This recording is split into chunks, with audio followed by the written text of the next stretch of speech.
Thank you, Presiding Officer, and I'm delighted to be joining the unanimous support that there is in the Chamber tonight for this piece of legislation.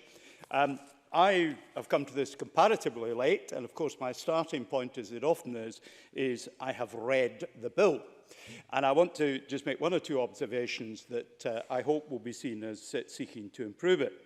I look at Section 5, which is the application to have a conviction for historical sexual offence disregarded. I note that the government are going to consult on the application process, but I think in looking at what is on the face of the bill, we may be too prescriptive in what is in the bill, in areas where we may need flexibility. And my particular example is at 5.2b, where an application must include the applicant's name and address at the time of conviction.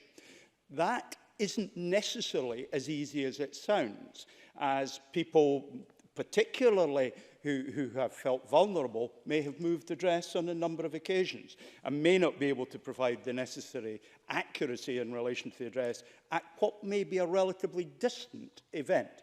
So the form of words in the next paragraph, insofar as is known to the applicant, could usefully precede the issue of address. Now, it's a small matter, but you might even consider taking the requirements at Section 2 in 5 out into secondary legislation so that it can, if necessary, be modified relatively straightforwardly in future. Looking at Section 7.1c, it requires Scottish ministers in particular to obtain any record and any related to any subsequent proceeding relating to the conduct. I just raised the question that doesn't explicitly require ministers to go and look at newspaper information that might turn out to be the only preserved information that relates to the issue. So I just ask ministers if we think about that. More substantially, at 10.4, which is about records.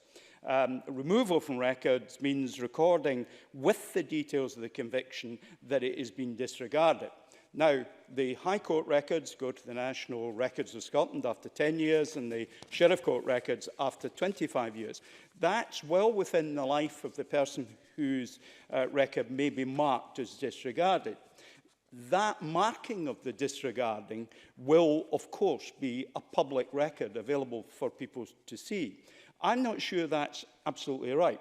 I recognise that there needs to be the original record available somewhere, but I suggest that we think about redacting the personal information that goes to the NRS and not making it generally available until a substantial period of time has passed. In the case of registered births, that is, for example, 100 years. I speak as someone who does genealogical research. So I invite that to be thought of. And at 10.5, I invite the government, where they designate by SSI relevant record keeper, to make sure the National Records of Scotland are among the relevant record keepers so the provisions can cover them. It might not be thought otherwise that they would. If they want to model the way in which adoption records are protected and privacy are protected, you might care to consider.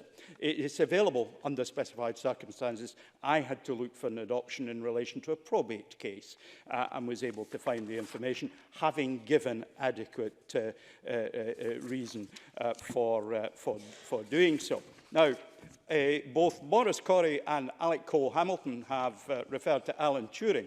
Now, as both a mathematician and a software engineer, Alan Turing is, of course, somebody I admire absolutely enormously. He came from a family of Scottish merchants, computer scientist, mathematician, logician, cryptanalyst, philosopher, and theoretical biologist. He covered almost the whole period. And he was in charge of Hut 8 at Bletchley Park during the war for some period, when they were working in particular on the version of the Ultra code, which had, for the German Navy, extra provisions that were not used by the army. And 16 billion variants in outcomes were delivered by that.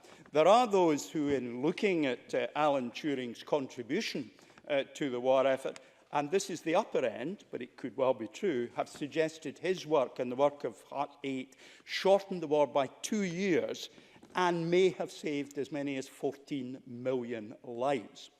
Alan Turing was recognised for that. He was given the OBE in 1946, and he was elected a Fellow of the Royal Society in 1951.